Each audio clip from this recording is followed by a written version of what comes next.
Again, welcome back to Programming Logic and Design course. These lectures cover the elements of high-quality programs. Our main objective is to learn how to use variables and constants in computer programming. Also, we are going to learn how computer programs perform arithmetic operations. So, understanding data types. In computer programming language, a data type normally describes what values can be held by the item and also how the item is stored in memory. Also, what operations can be performed on the item. So, for example, we can declare a variable, which is a memory location, and we will say the data type is a string. Now, if the data type is a string, it means it can have characters or any symbols.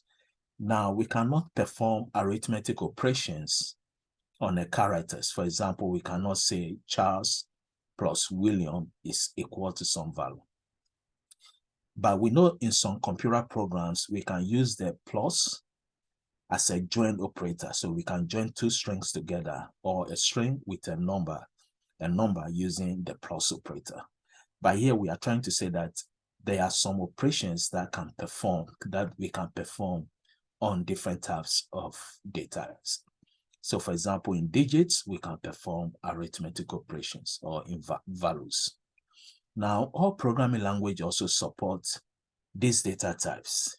Either it's a Java program, C++, etc.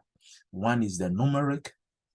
A numeric normally consists of values or numbers that we can use in mathematics or arithmetic operation. We also have the strings. So a string is anything that we cannot use in mathematics.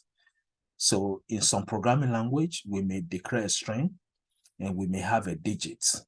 But since the digit is a string, we cannot perform an arithmetic operation on them. Now, there are two types of constants. We have the numeric constants, which are normally values or numbers only. So numbers that does not change. So when we declare variable constant, it means the value cannot change. And in most programming language, when we declare variable as a constant, we have to initialize it with the variable that we are using. So for example, we may declare variable constant. The name of the variable will be number, and we assign 2000. So the value that we assign to it will be constant throughout, unless we come back and change the number to give a different initialized value. Now, a string constant is also the same concept, but we know a data type string means it can carry digits, symbols, again, characters. So also known as alphanumeric values. And as we said, it can contain both alphabetic characters and also numbers. Also special symbols, such as a question mark or any symbol we can think of. Now, strings are normally enclosed in quotation marks. So for example, in Java, it's always a double quotation. But in Python, it can be single quotation or double quotation.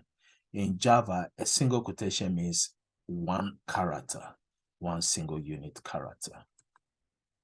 So now working with variables, here we say variables normally must have a name. So a variable are named memory locations. In almost every programming language, when we declare a variable, it means we assign name to the variable and also the data type. So the content can vary or differ over time. That's why we call it variables. We can change the content. And also declaration is a statement that provides a variable's data type. The identifier will be the variable's name. And optionally, we can initialize a value. So we can declare a variable, then we can initialize it with any value or a string. So this is, again, a flowchart. In this area, we declare a variable. That is the declaration. So in flowcharts, we normally use the rectangle for, again, operations. So declaring a variable is an operation. So here we declare variable name my number. The data type is num, which means it's a value. Also my answer, the data type is num, which again is a value. The same thing applies to the pseudocode. We have declarations, then my number, and also my answer. Both of them, the data type is a value or a number. Now, understanding a declaration data type, now it depends. In some programming language such as Python, when we declare variable, we don't need to include the data type. The data type depends on the value that we again store in the variable. But in most programming languages such as C, C++, Java, Visual Basic, we have to start with the data type. So here we say the numeric variables will hold only digits, only values. It cannot hold any symbol, any characters, only values. Also, it can perform mathematical operations on it, since most of the time we can perform mathematical operations on only values. Now, with the string variable, it can hold a text. It can also hold a digit or any special characters, but it must be in either single quotation or double quotation. Then we have the one we call the type safety. A type safety normally prevents assigning values of an incorrect data type. So for example, if I declare variable as a numeric, if I assign a string to it, again, that will be an error. So we have to find a way to prevent that. Now, next, what is an identifier? Now, an identifier is a variable name. Also, in general, identifier will be the name of any program objects or entities. For example, a program may have a function. The function name also, we call it identifier. Or a program may have a class. The class name also is called identifier. So normally, programmers will choose the reasonable and also descriptive names for variables.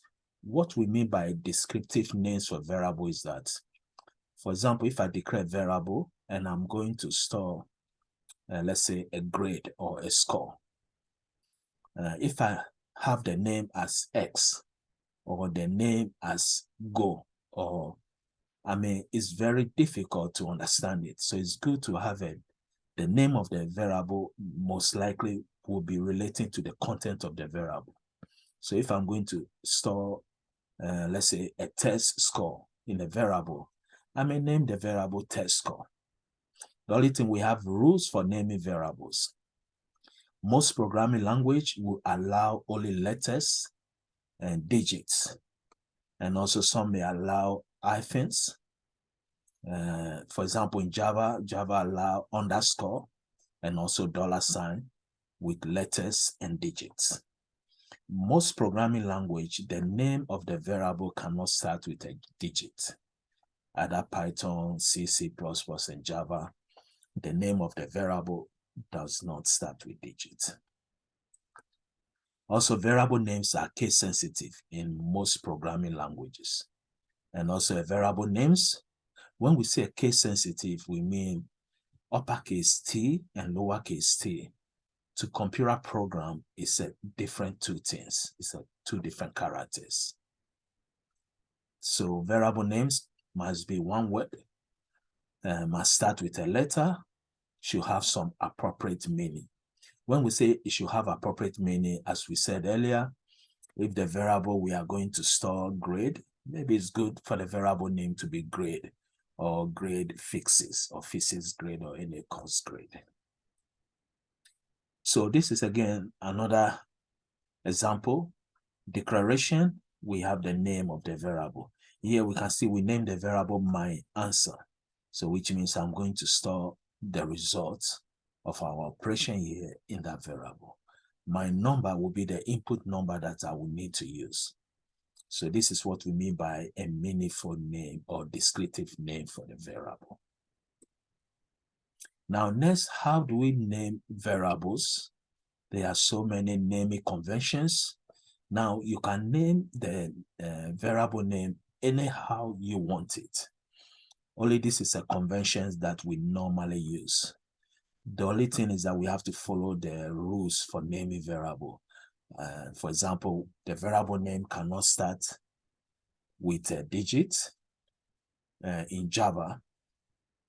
And also it can have only 2 characters, which is $ and underscore. And also there's no space and no any other characters. Now, how you name it, it doesn't matter. But the only thing we know, there's no space. So if I have a variable and I want to store hourly wage, maybe by camel casing, a camel casing means the first word will start with the lowercase. Then when we start with the second word, the first character will start with uppercase. So this is hourly wage, 2 words together, but the second word start with uppercase. Now, if we have a third word, then it will start with uppercase again. Since we know most programming language, there's no space between the variables. So if I like, I can use the underscore to separate the 2 words. Now, we also have what we call the Pascal casing.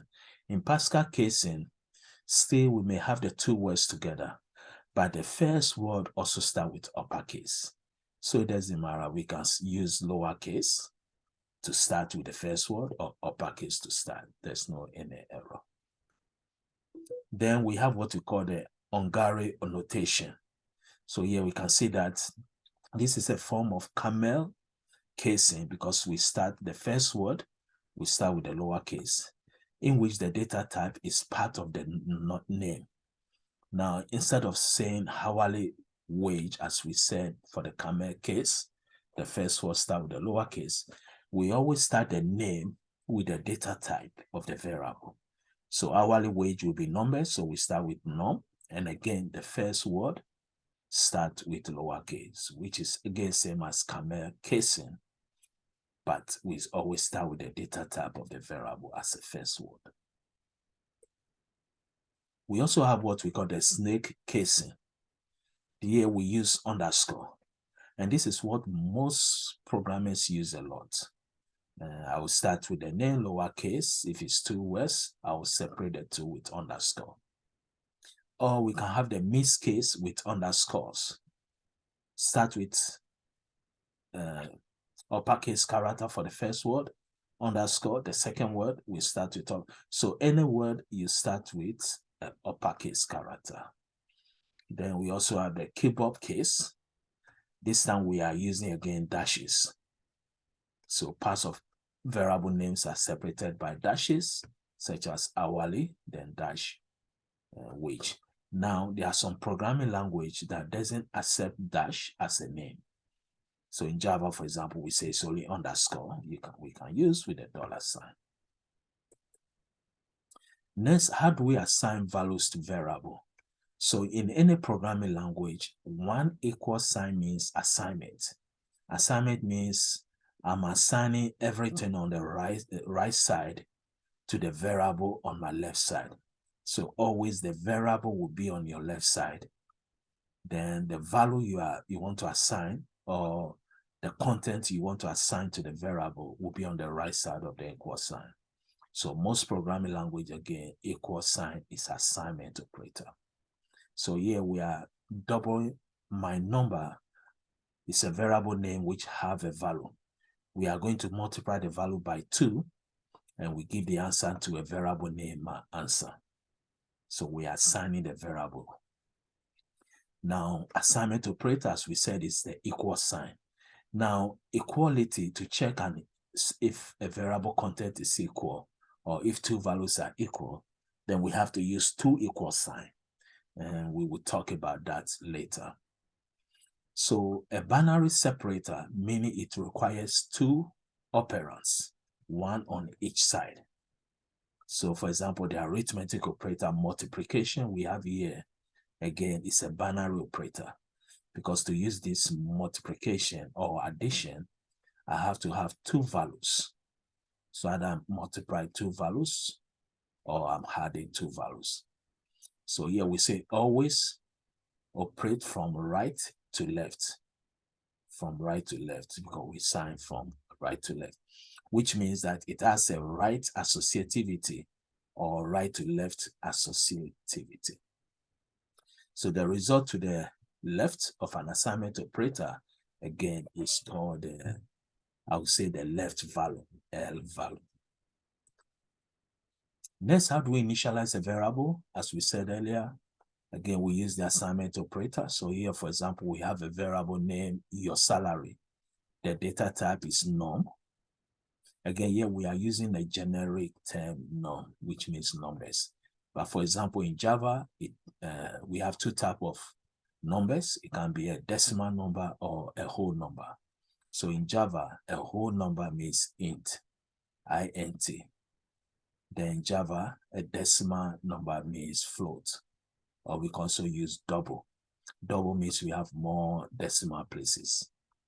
And the same thing applies to the whole number. If the number is very big, instead of using again int, we can use again long like L-O-N-G. So the second one, we can say we declare variable name your number. This time it's a string, so the data type is a string. Then we assign genitor. So we can say genitor is in double quotation, which means it's a string. Most programming languages use a double quotation as to store a string, but Python is more flexible. It allows both single quotation and double quotation. Now in computer, we use the term garbage to mean any variable content that we don't know about it. So for example, when we declare a variable, the memory, which is the place we are going to store the data, the operating system is going to randomly allocate a memory place for us. So after we use our program finish, the memory that came with the program, we also use it. The content there most likely will still be there. So next time, if another person is coming to use the computer and he declares variable and randomly that variable is allocated, maybe the content inside already will be what we call the garbage. So sometimes we may declare variable, then we initialize it to 0, just to make sure that there's nothing inside. So the next, declaring the name constant. Most programming languages have a keyword to indicate whether a variable is a constant variable. So for example, in Java, we use the keyword fana. So I'll use the keyword fana. Everything is lowercase fana, then the data type, then the name, then our assign value to it. Most of the time when we declare a constant variable, we need to assign value to it. That's why we declare it as a constant variable, because it consists of a constant value that we cannot change, unless we come back to where we declare it at and we can change it from there.